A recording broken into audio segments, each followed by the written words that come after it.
Jardiner au naturel, c'est ce que vous propose la ville de Saint-Sébastien-sur-Loire au travers des ateliers qu'elle organise plusieurs fois dans l'année.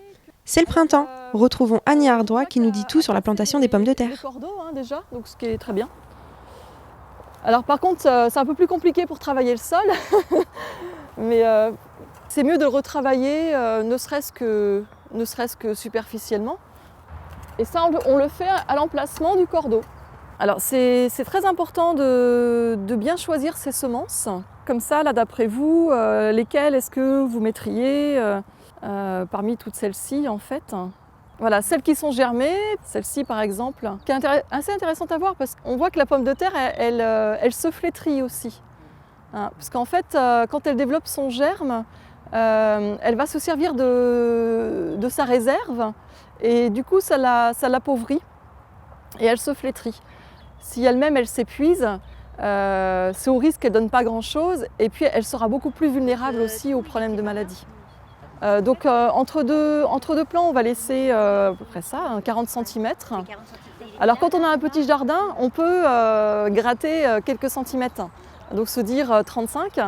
Mais attention, on ne peut pas non plus trop serrer les choses parce que, par exemple en cas de maladie, en cas de mildiou, si les feuillages sont enchevêtrés, eh bien, la maladie va facilement se transmettre. On a moins de problèmes aussi de développement de champignons quand l'air peut passer dans les feuillages, parce que l'air va sécher. Donc même si on veut gagner un peu d'espace, il faut quand même penser au développement du feuillage.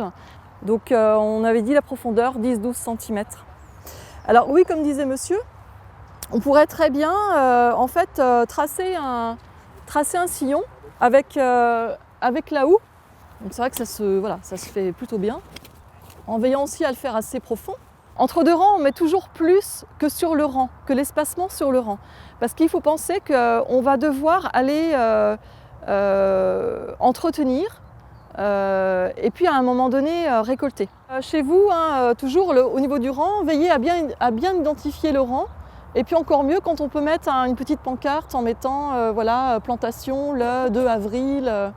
Comme ça permet aussi de se repérer dans le temps. Au bout de combien de temps ça sort, au bout de combien de temps je devrais buter mes pommes de terre, au bout de combien de temps je peux les récolter, etc.